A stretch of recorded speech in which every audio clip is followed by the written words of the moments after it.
परिचय। आज राम और विक्की खाने की मेज पर बैठकर रात के खाने का इंतजार कर रहे थे। राम ने विक्की से उसे जूस का बर्तन देने को कहा, लेकिन गलती से विक्की का हाथ कुछ बर्तनों पर लग गया, जिससे वे जमीन पर गिर गए। उनमें से कुछ बर्तन टूट गए और जबकि कुछ पहले की भांति ही रहे। तब विक्की ने राम से पूछा कि कांच के बर्तन क्यों टूट गए, जबकि स्टील के बर्तनों पर कोई प्रभाव नहीं पड़ा। ऐसा क्यों? राम ने उत्तर दिया कि ऐसा ठोसों के गुणों के कारण है। कांच भुरभुरा होता है, जबकि स्टील नहीं। प्रत्येक वस्तु के अपने स्वयं के यांत्रिक गुण होते हैं। छात्रों, तुम निश्चित रूप से इसके बारे में और अधिक जानना चाहोगे, तो आओ ठोसों के यांत्रिक गुणों के विषय में और चर्चा करते हैं। उद्देश्य। इस पाठ के अंत में आप निम्न करने में सक्षम हो जाएंगे। ठोसों की परिभाषा, प्रत्यास्थ पिंड एवं प्लास्टिक पिंड के विषय में जानना, ठोसों के प्रत्यास्थ व्यवहार को समझना, प्रतिबल तथा विकृति को परिभाषित करना, हुक के नियम को परिभाषित करना, प्रतिबल एवं विकृति वक्र का विश्लेषण करना, प्रत्यास्थता गुणांक, पोआसों अनुपात की गणना, द्रव्यों के प्रत्यास्थ व्यवहार के अनुप्रयोग। परिभाषा।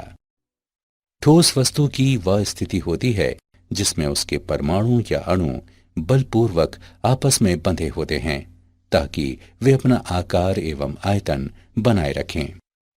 ठोसों को दो भागों में बांटा जा सकता है।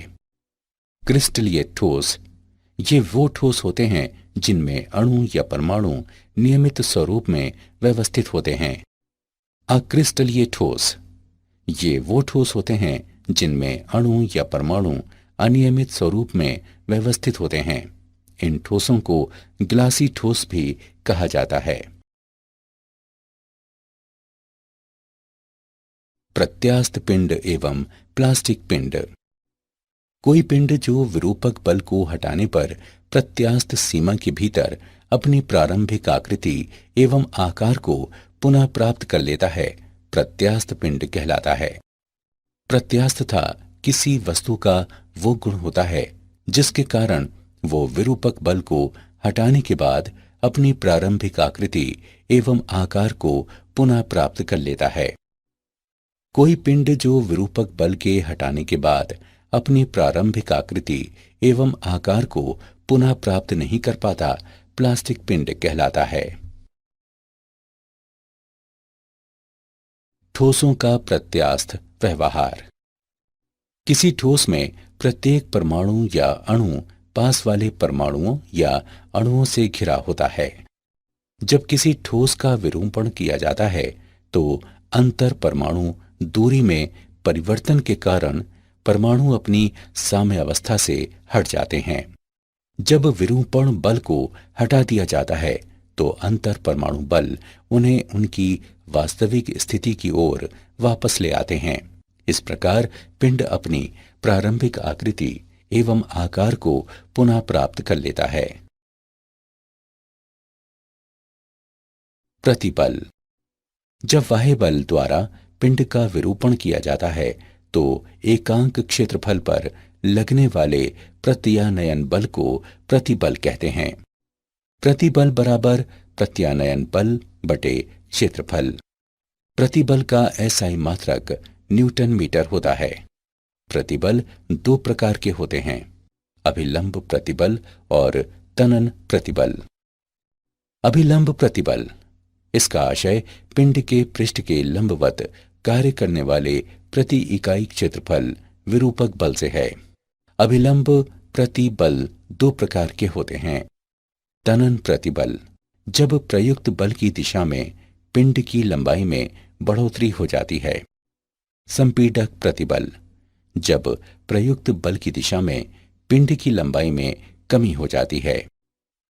स्पर्श रेखीय प्रतिबल, इसका आशय पिंड के पृष्ठ के स्पर्श रेखीय कार्य करने वाले प्रति इकाई क्षेत्रफल विरूपक बल से है। विकृति।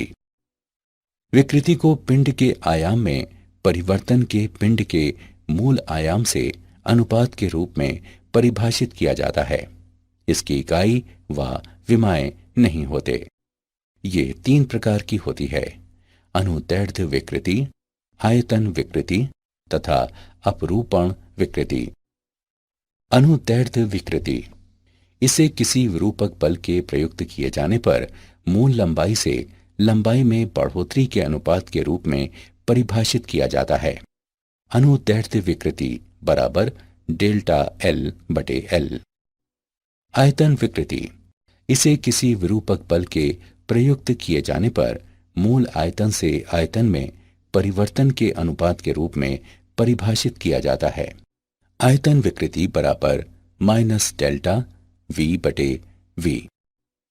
अपरूपण विकृति, इसे उस कोण के रूप में परिभाषित किया जाता है एक स्पर्शरेखीय विरूपक बल प्रयुक्त करने पर जिसके माध्यम से आरंभ में नियत फलक के अभिलंबवत रेखा मुड़ती है।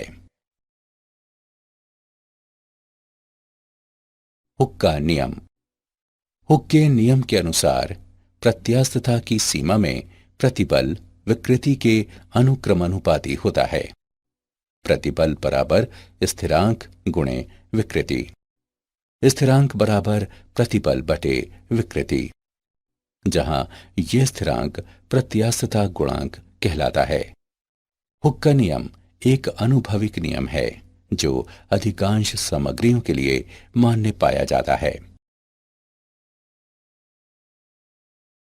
प्रतिबल विकृति वक्र। ऊर्ध्व लटके हुए एक तार पर विचार करें। जब तार को भार युक्त किया जाता है तो एक प्रतिबल विकसित होता है। लोड करने पर तार की लंबाई बढ़ जाती है और इसलिए विकृति उत्पन्न हो जाती है। वक्र से हम नोट करते हैं कि जब विकृति छोटी होती है तो प्रतिबल विकृति के समानुपाती होता है। ये ओपी क्षेत्र में है जहां हुक के नियम का पालन किया जाता है। बिंदु P आनुपातिकता की सीमा कहलाता है। PE क्षेत्र में प्रतिबल विकृति के समानुपाती नहीं होता, बल्कि तार अभी भी अपनी मूल लंबाई प्राप्त कर लेता है जब तार पर से लोड हटा लिया जाता है। अतः बिंदु E प्रत्यास्थता सीमा कहलाता है। O से E तक का क्षेत्र तार की सामग्री के प्रत्यास्थ व्यवहार को प्रदर्शित करता है। क्षेत्र EA में विकृति प्रतिबल की तुलना में काफी अधिक तेजी से बढ़ती है। इस क्षेत्र में तनन बल हटा लिए जाने के बाद भी तार अपनी मूल लंबाई पुनर्प्राप्त नहीं कर पाता। A से आगे प्रतिबल में एक छोटी बढ़ोतरी करने पर भी विकृति में बड़ी मात्रा में बढ़ोतरी होती है। बिंदु P से आगे तनन बल हटा लिए जाने पर भी विकृति बढ़ती रहती है और C पर तार टूट जाता है। E से C तक का क्षेत्र तार की धातु के प्लास्टिक व्यवहार को दर्शाता है। प्रत्यास्थता गुणांक। प्रतिबल तथा विकृति के अनुपात को प्रत्यास्थता गुणांक कहते हैं। प्रत्यास्थता गुणांक 3 प्रकार के होते हैं: यंग गुणांक, अपरूपक गुणांक और आयतन गुणांक। यंग के गुणांक को अभिलंब प्रतिबल के अनुदैर्ध्य विकृति से अनुपात के रूप में परिभाषित किया जाता है। इसे y द्वारा निरूपित किया जाता है। y बराबर अभिलंब प्रतिबल बटे अनुदैर्ध्य विकृति बराबर F गुणे L बटे A गुणे डेल्टा L, जहां F बराबर वाह्य अभिलंब बल, डेल्टा L बराबर लंबाई में परिवर्तन, L बराबर मूल लंबाई। अपरूपण प्रतिबल का संगत अपरूपण विकृति से अनुपात सामग्री का अपरूपण गुणांक कहलाता है और इसे G से निरूपित किया जाता है। G बराबर F बटे A गुणे थीटा। यह अवलोकित किया गया है कि अपरूपण गुणांक सामान्यतः यंग के गुणांक से कम होता है।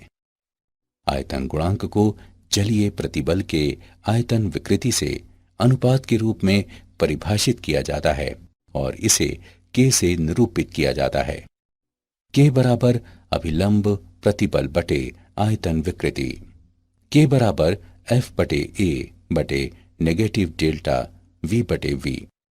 आयतन गुणांक के व्युत्क्रम को संपीड्यता कहा जाता है। उदाहरण, चलिए प्रत्यास्थता गुणांक का एक उदाहरण देखते हैं। 7 सेंटीमीटर के एक रबर के घन की एक भुजा को स्थिर किया गया है, जबकि 200 केजी भार के बराबर एक स्पर्शरेखीय बल विपरीत फलक पर लगाया गया है। उत्पन्न अपरूपण विकृति तथा विकृत हुए फलक द्वारा तय की गई दूरी ज्ञात करें। रबर के लिए दिया गया दृढ़ता गुणांक 2 गुणे 10 की घात 7 डाइन प्रति सेंटीमीटर वर्ग है। आइए इसका हल देखें। दिए गए मान हैं एल बराबर 7 सेंटीमीटर तथा एफ बराबर 200 किलोग्राम फोर्स। एफ के मान डाइन में परिवर्तित करने पर हम पाते हैं कि एफ बराबर 200 गुणे 1000 गुणे 981 डाइन। ईटा 2 गुणे 10 की घात 7 डाइन प्रति सेंटीमीटर वर्ग के रूप में व्यक्त है। हम जानते हैं कि घन के फलक का क्षेत्रफल ए बराबर एल वर्ग।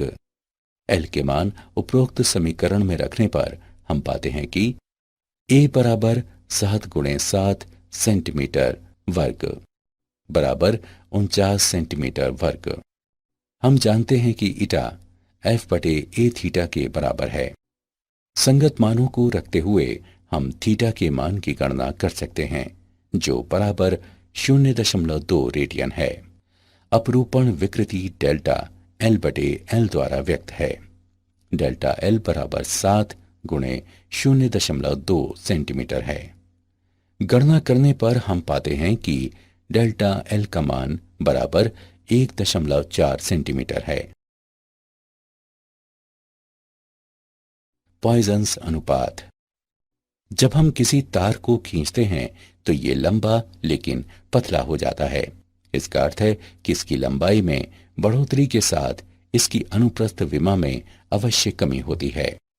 किसी दी गई सामग्री के लिए नियतांक पार्श्विक विकृति और अनुदैर्ध्य विकृति को पॉइजन्स अनुपात कहा जाता है। V बराबर एप्सिलॉन डैश बटे एप्सिलॉन। यहां V पॉइजन्स अनुपात है। द्रव्यों के प्रत्यास्थ व्यवहार के अनुप्रयोग। कुछ सामग्रियां विरूपक बल हटा लिए जाने के बाद अपना मूल स्वरूप फिर से प्राप्त कर लेती हैं। ये विलंब प्रत्यास्थ पश्च प्रभाव कहलाता है। सामान्यतः निलंबन क्वार्ट्ज के बनाए जाते हैं, जिनका प्रत्यास्थ पश्च प्रभाव अत्यंत कम होता है। मशीनों के धात्विक पुर्जों पर प्रत्यास्थता सीमा से अधिक प्रतिबल नहीं लगना चाहिए, अन्यथा वे विरूपित हो जाएंगे। रेलवे पटरी बीम की अनुप्रस्थ विमा अंग्रेजी के आई वर्ण की आकृति की होती है। इससे हल्केपन का लाभ मिलता है और फ्लैंज लोडिंग के कारण संपीडन और तनन को सहन करने में समर्थ होते हैं। किसी दिए गए भार को उठाने के लिए आवश्यक धात्विक रस्सी की मोटाई रस्सी की सामग्री की प्रत्यास्थता सीमा के ज्ञान तथा सुरक्षा कारक को ध्यान में रखते हुए तय की जाती है। किसी सामग्री का उपयोग करते समय यह सुनिश्चित किया जाता है कि कार्यशील प्रतिबल सदैव इसके ब्रेकिंग प्रतिबल से अधिक हो। सुरक्षा के लिए यह अंतर आवश्यक है। क्या आप जानते हैं, मैक्सवेल आयतन गुणांक को परिभाषित करने वाले पहले व्यक्ति थे। हाल में किए गए अध्ययनों के मुताबिक अर्धक्रिस्टलीय ठोस नामक एक वर्ग भी होता है।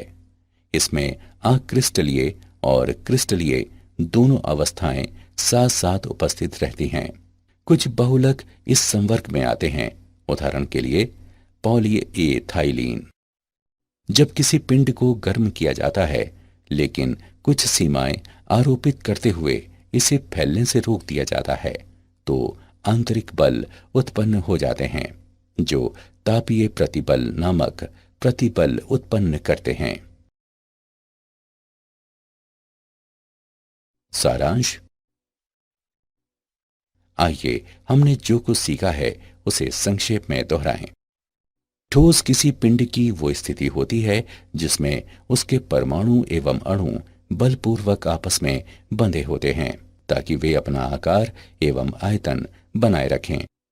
प्रत्यास्थता किसी पिंड का वो गुण होता है जिसके कारण प्रत्यारोपित बल को हटाने के बाद पिंड अपनी प्रारंभिक आकृति एवं आकार को पुनः प्राप्त कर लेता है।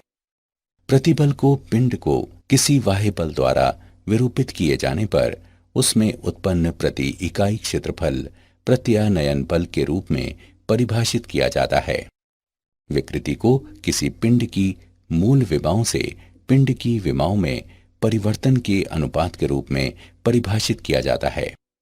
हुक के नियम के अनुसार प्रत्यास्थता की सीमा में प्रतिबल विकृति के अनुक्रमानुपाती होता है। यंग का गुणांक अभिलंब प्रतिबल के अनुदैर्ध्य विकृति से अनुपात के रूप में परिभाषित किया जाता है। अपरूपण प्रतिबल का संगत अपरूपण विकृति से अनुपात सामग्री का अपरूपण गुणांक कहलाता है। आयतन गुणांक अभिलंब प्रतिबल के आयतन विकृति से अनुपात के रूप में परिभाषित किया जाता है। किसी दी गई सामग्री के लिए नियतांक पार्श्विक विकृति तथा अनुदैर्ध्य विकृति का अनुपात पॉइंसा अनुपात के रूप में